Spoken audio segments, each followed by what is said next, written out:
Reka nsubire ndaguhe kaze nshuti munywanyi wacu kuri we wumviriza amakuru n'ibiganiro dutambutsa kuri imbonesha kuri yacu ndabaye mwiriwe cyane mwaramutse bivanye naho muherereye kuri mwese wumviriza aya makuru n'ibiganiro dutambutsa kuri Burundi News TV mwerereye irya nino mu gihugu cacu c'u Burundi. Kuri ubu ngubu tukaba tugarutse ngo tubashitse ko amakuru akomeye cyane hejeje kudushikira nga mu gihugu cacu c'u Burundi, bikaba mu nyuma zoko hari umugambi ukomeye cyane wo gutembagaza ubutegetsi bwa Nyenicubahiro General Major Evariste Ndayishimiye. Aka kanya itangazo ryo bari hejeje gushirwa ahagaragara, bikaba mu nyuma zoko reka nsubire ndaguhe kaze nshuti munywanyi wacu wumviriza aya makuru herereye irya nino ku migabane y'amakungu ya kure, abatwumviriza muherereye irya nino mu karere k'ibiyaga binini. Reka ndaguhe kaze nshuti munywanyi wacu kuri wowe uri kumviriza ibiganiro vyacu herereye nga mu gihugu cacu c'u Burundi mu makomine agiye atandukanye mu bisata bitandukanye vy'igihugu. Turabaye kaze muri aya makuru akomeye cyane ayejeje kudushikira nga mu Burundi.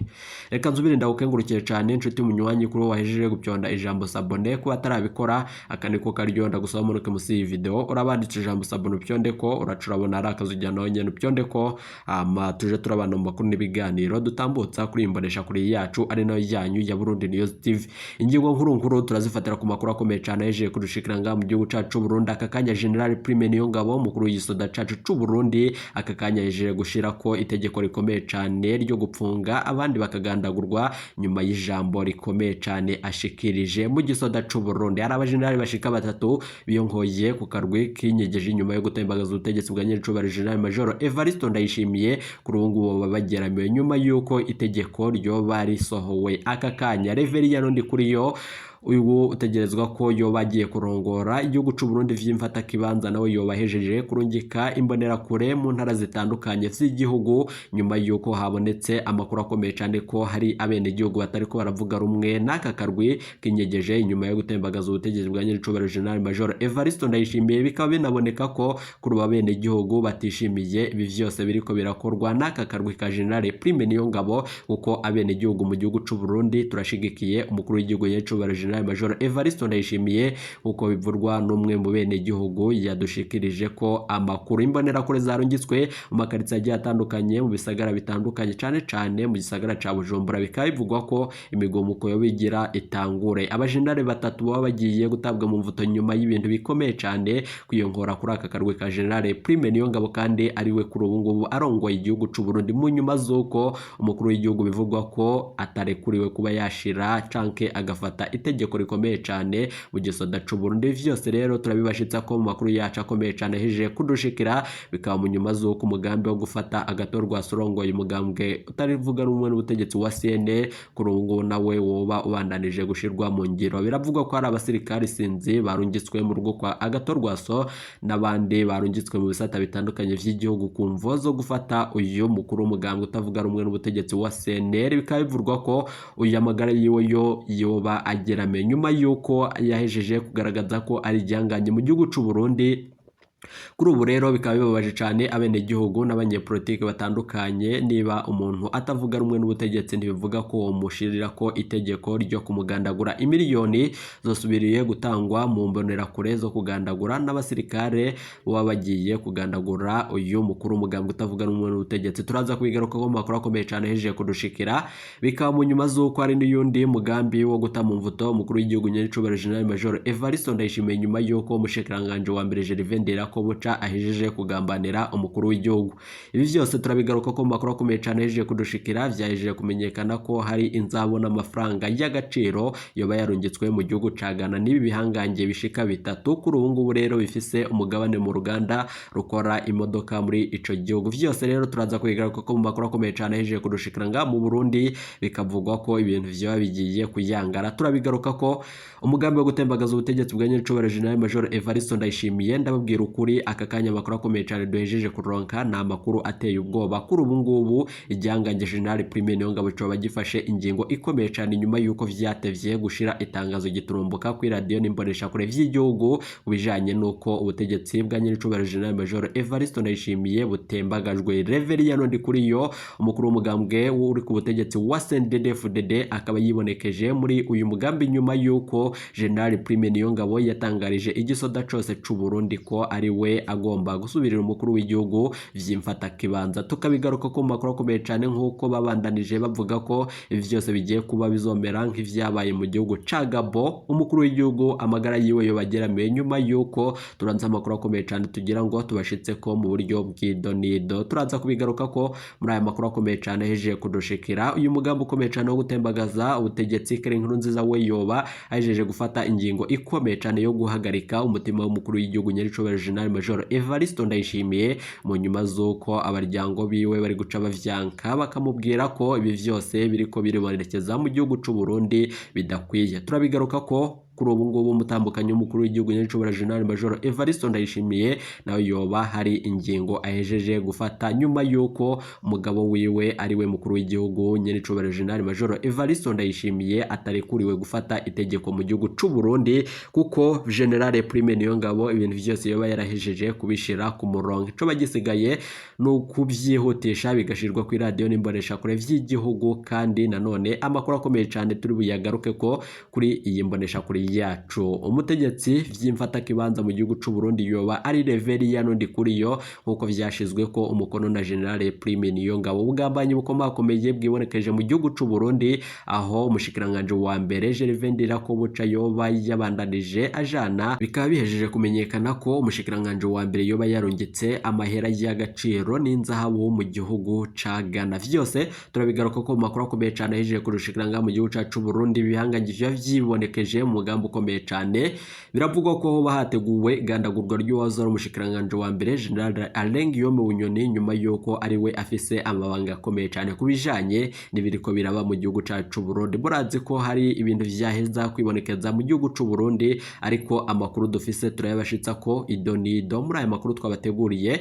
Bikaba mu nyuma z'uko ivyo vyose turi buze kubigaruka ko mu makuru akomeye cyane abajeje kudushikiranga kuri imbonesha kure yacu ari nayo yanyu ya Burundi News TV. Kandi iteka umunezero n'ivyo tubipfuriza. Reka ndabasabe mumanuke musi iyi video muri abanditse ijambo sabone byondeko uracurabona ari akazujya nawe nyene byondeko hama tuje turabana mu makuru n'ibiganiro dutambutsa kuri imbonesha kuri yacu ari nayo yanyu ya Burundi News TV. Ndababwira ukuri umugambi wo gutembagaza ubutegetsi bwa nyaricobera General Major Evariste Ndayishimiye tukaba tugira ngo tubigaruke ko ibi vyose byo gufata abatavuga rumwe n'ubutegetsi, ibi vyose byo gufata abadashigikiye akakarwi ka General Major Evariste Ndayishimiye vyose vyo bigiye kubakururira kubakwegera ibijanye no kuba bagandagurwa. General Prime Niyongabo nyuma yuko afashe ingingo ikomeye cyane yo kurungika abasodisinzi mu bisata bitandukanye vy'igihugu nkuko mwavyiboneye. Hari abasirikare bariko baragendagenda ariko atawotahura iyo bariko baraja. Amakuru akomeye cyane rero nuko abakuru b'amabanki bo babagiye kugeramirwa nyuma yuko amagara yabo yoba ari mu kaga. General Prime Niyongabo afashe ingingo ikomeye cyane nyuma yuko umukuru w'igihugu nyaricobera General Major Evariste Ndayishimiye yari yagiranye ibiganiro bitandukanye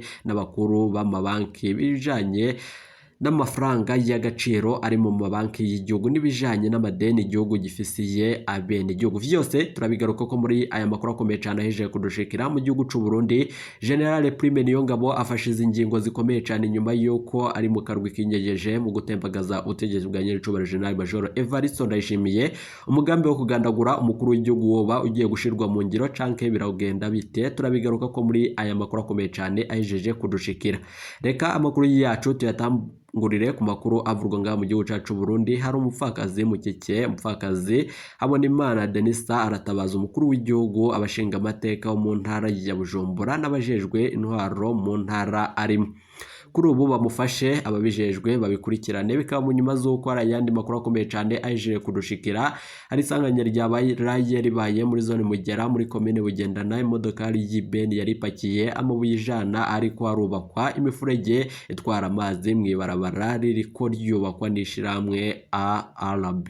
Iryo barabara rikaba rihuza ibarabara rikuru ry'igihugu rigana mu ntara ya Karusi riciye mu karere ka Mugera. Rikaba biboneka ko ibintu byose byari bihejeje gukomera cyane nyuma yuko isanganya yatanguje kuri iri genekerezo ry'ejo haheze. Kuri ubu ngubu rero biravugwa ko ni barabara rikuru rigana mu ntara ya Ngozi aho bita ku Gitafari yacitse ifire irenganye nanone gato ishengero ryegukira Ekereziya Gatolika ya Paruwasi Mugera. Mwene kugendesha iyo modoka amaze kubona ko agumye abandanya ibarabara rigana ku Nzuzi Ruvubu na Ruvyironza akava aboneka ko akatisha imodokari yiwe bivanye n'umuvuduko iyo modoka yariko ariko yagerageje kwiganira aca ayikatisha iyo modokari aja guseka uruhome rwo mu seminari ntoya yitiriwe umuryango mweranda w'i Nazareti Mugera.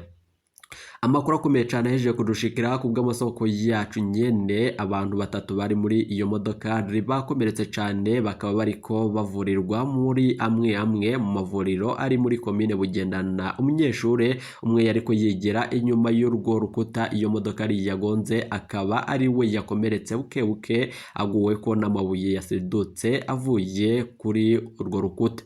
Abandi banyeshuri bari bateramiye aho bita ku cibutso c'ubumwe kiri imbere y'inyubako z'iyo seminari bakaba barashoboye kwiruka bumvise abari muri iyo modoka baje barakoma akaruru batabaza. Nayo ayandi makuru akomeye cyane aje kudushikira nuko Goma muri Republika Iharanira Intwaro Rusange ya Kongo abanyeshuri barenga 400 baragiye Igisangani mu vyigwa vya gisirikare kumvo zo gushaka kugarukana amahoro muri ico gihugu nyene. Abanyeshuri bo muri kaminuza batari musi ya 400 bo mu makaminuza y'Igoma mu ntara ya Nord Kivu buseruko bwa RDC baragiye kuri uyu wa mbere Ikisangani mu vyigwa vya gisirikare bemeza ko bagomba gukingira igihugu cabo umwanzi. Inkuru ya Burundi News TV kuva ku kibuga c'indege mpuzamakungu ca Goma. Abo banyeshuri bo mu makaminuza bafashe indege berekeza Ikisangani mu ntara ya Tashapo ariko nanone aho basanzeyo abandi banyeshuri 800 bo mu ntara zitandukanye za RDC bose bazokurikirana ivyigwa vya gisirikare Ikisangani. Nanone niko amasoko yacu avuga. Abo banyeshuri bavuga ko biyemeje gukingira Republika Iharanira Intwaro Rusange ya Kongo umwanzi wayo. Umwe mu banyeshuri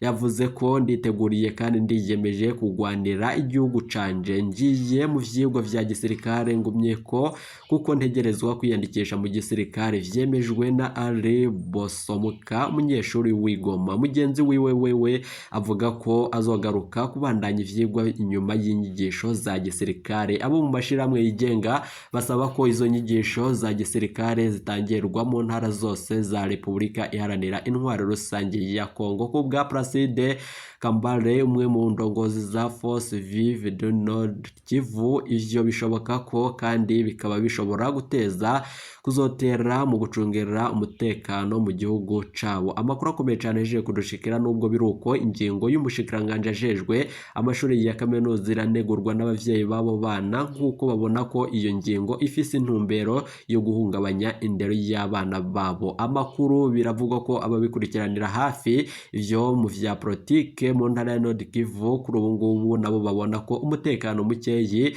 wo muri Republika Iharanira Intwaro Rusange ya Kongo utava ku buke bw'abasirikare canke abajejwe umutekano. Bikaba bivugwa ko ikibazo ntikiri ku buke bw'abasirikare mu gisirikare ca FARDC no mu gipolisi, ahubwo ni indongozi z'igihugu zidakora igikorwa cazo, niko bishikirizwa na Joyeuse nanone Bamvagato ariko ari n'umuserukizi mu vya politike. Kuri ubu rero amakuru akomeye cyane uyu Josue aho yajeje gushitsa amakuru akomeye cyane aje kudushikira ivyigwa vya gisirikare bihabwa abanyeshuri bo muri kaminuza muri Republika Iharanira Intwaro Rusange ya Kongo biri mu kurikirane rwo kugwanira igihugu ca Kongo kandi bizokorwa kabiri mu mwaka wa kaminuza, amezi abiri imbere y'uko umwaka wa kaminuza utangura n'ayandi mezi abiri nyuma y'uko umwaka nyene, niko bivugwa nabo mu babijejwe indongozi za RDC kuri ubu ngubu muri Kongo zidasiba guhamangira ko zikanahamagarira urwaruka kwiyandikisha mu gisirikare kugira ngo bafashe aba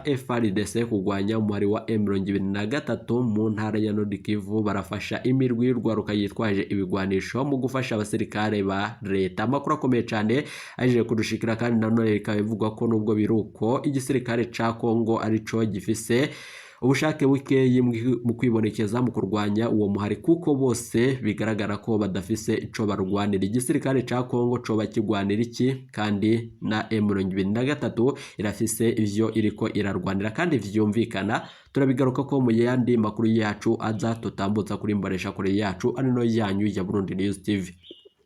Reka amakuru akomeye cyane tuyabandanirize nk'uko twabibabwiye mu fiyofunyo. Hari umugambi ukomeye cyane wo gutembagaza ubutegetsi bwa Nyiricuba General Major Evariste Ndayishimiye kuri iri genekerezo. Ibintu byaba bihejeje gukomera cyane nyuma y'amakuru akomeye cyane turonse avuga ko General Prime Niyongabo umukuru w'igisoda nga mu gihugu cyacu Burundi yo bahejeje gufata ingingo ikomeye cyane yo gukura ko uturwi twose tudashigikiye uyu mugambi wo gutembagaza ubutegetsi bwa Nyiricuba General Major Evariste Ndayishimiye. Bikaba mu nyuma z'uko Colonel Senateri Reveriyano Ndikuriyo umunyamabanga mukuru w'umugambi uri ku butegetsi wa CNDD-FDD kuri ubu akaba ari we anategerezwa kuba umukuru w'igihugu vy'imfatakibanza, akaba yahejeje gushira ahagaragara ko imbonerakure zose zirakwiye kuja mu makarisa atandukanye nga mu gihugu cyacu Burundi mu kurondera atariko baravuga rumwe n'aka karwi kinyegeje karahiriye gutembagaza ubutegetsi. Ibi vyose rero Reveriyano Ndikuriyo akaba yabitangaje nyuma yuko ari we ariko arashirwa mu majwi ko arashobora kurongora igihugu c'u Burundi. Bikaba mu nyuma z'uko ayandi makuru akomeye cyane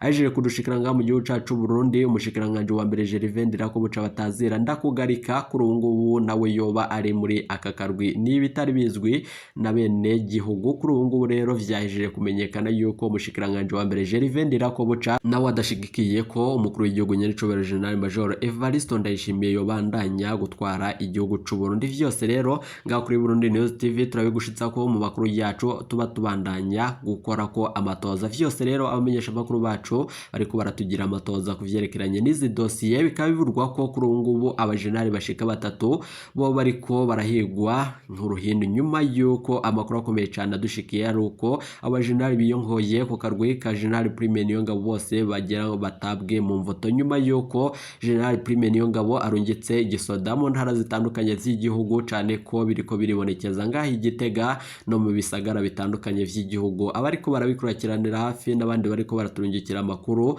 bariko barasigura ko abasirikari bariko baragendagenda ariko umuntu ntiyobasha gutohora cyangwa gutahura iyo bariko baragana. Vyose rero turabigaruka ko muri aya makuru akomeye cyane abajeje kudushikira ngaho kuri imbonesha kure yacu ari no ijyanyu ya Burundi News TV. Uyu mugambi wo gutembagaza ubutegetsi biraboneka ko umukuru w'igihugu Nyiricuba General Major Evariste Ndayishimiye aka kanya adafise akaryo gutanga itegeko ku gisirikare c'u Burundi nyuma yuko hari hahejeje imisi itari mike hibonekeza ingendo z'urutavana ko kuri General Prime Niyongabo hamwe n'uyu Colonel Senateri Reveriyano Ndikuriyo mu nkambi zitandukanye z'igisirikare c'u Burundi. Nk'uko abamenyesha makuru bacu bakorera mu bisata bitandukanye vy'igihugu babandanya kubikora ko amatohoza kubw'amasoko yacu mu gisirikare c'u Burundi biremezwa ko igisirikare co bacararanguye mu kumviriza ibijanye n'uyu mugambi wo gutembagaza ubutegetsi. Vyose birazwi mu gisirikare ko Reveriyano Ndikuriyo ari we ategerezwa kuba umukuru w'igihugu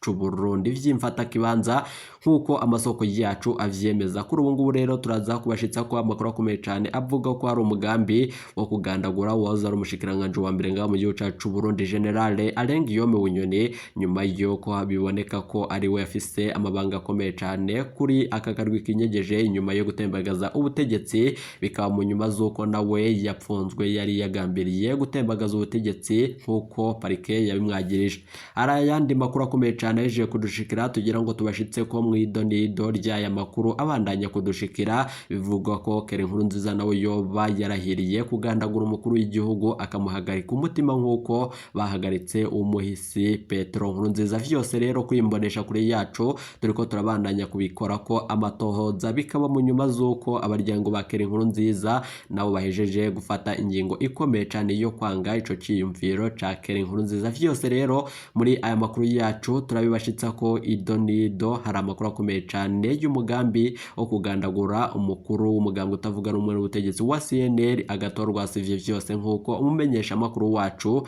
na bamwe mu baryango bagatorwa so batashimye ko tuvuga amazina yabo kumva z'umutekano wiwe. Biraboneka ko hari abantu barungitswe mu rugo kwa Gatorwaso mu gukora amatoza no kumurondera kumwica. Vyose rero turabibashitsa ko muri aya makuru yacu ndabibutse ko iri ari ijisho ry'umwene gihugu adafise akaryo kwivugira. Ndabakengurukije cyane inshuti banywanyi muri ko murumviriza aya makuru n'ibiganiro dutambutsa kuri imbonesha kuri yacu ari no yanyu ya Burundi News TV. Iyi ntureke ya kudeta yejeje imisi itari mike yimonekeza mu gihugu c'u Burundi bijanye n'abadavuga rumwe n'ubutegetsi mu gihugu c'u Burundi nibijanye no gufata batari ko barashigikira aka karwi vyose vyo bihejeje guteza uruhagarara mu gihugu cacu ciza c'u Burundi. Turabigaruka ko bikaba mu nyuma z'uko hari ayandi makuru akomeye cyane yejeje kudushikira ko kuri ubu General Prime Niyongabo yo bafashe ingingo ikomeye cyane yo kuja ku radio n'imbonesha kure vy'igihugu agatangaza umugambo ukomeye cyane wa kudeta, ariko nanone ibihangange bimwe bimwe biyinkoye kuri aka karwi bikaba biriko bica bifuta iryo tangazo General Prime Niyongabo yo bagira ashitse ku bene gihugu. Abene gihugu ntibashigikiye aka karwi kinyegeje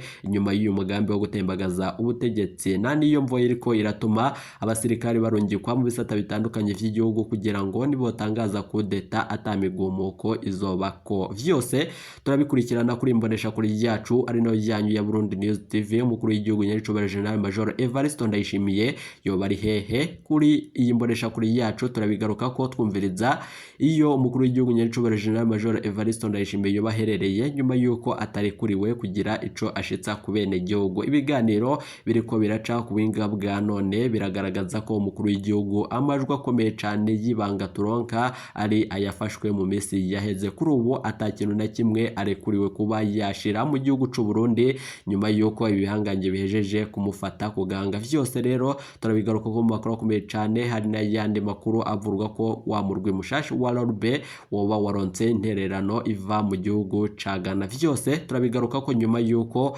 umukuru w'igihugu ca Somalia nawe yarahejeje imisi itari mike yaribonekeje yagendereye igihugu c'u Burundi. General Prime Niyongabo agafata ingingo ikomeye cyane yo kwanka ko umukuru w'igihugu nyaricobera General Major Evariste Ndayishimiye aja kwakira mugenzi wiwe. Mwariboneye ko General Prime Niyongabo yarungitse umwizigirwa wiwe ku kibuga c'indege akaba ari we wakira umukuru w'igihugu ca Somalia, ariko bidatevye umukuru w'igihugu nyaricobera General Major Evariste Ndayishimiye yaciye afata ingingo ikomeye cyane nk'umugeneral akomeye cyane aca yakira umukuru w'igihugu ca Somalia. Turabigaruka ko ivyo mu mwaragiye munyegezwa abene gihugu turafise amakuru menshi cyane tubandanye tubashitsa ko kuri imbonesha kuri yacu anero yanyu ya Burundi News TV. Wowe ico usabwa ntuje kure manuka musi iyi video urabandisha ijambo saboro pyondeko uracurabona ari akazugira nawe nyene pyondeko tuje turabana mu makuru n'ibiganiro tubashitsa ko ndababwira ukuri intureke ya kudeta yejeje imisi itari mikeya yoba yejeje gutera uruhagarara mu bukungu bw'igihugu. Ibihangange biriko biribonekeza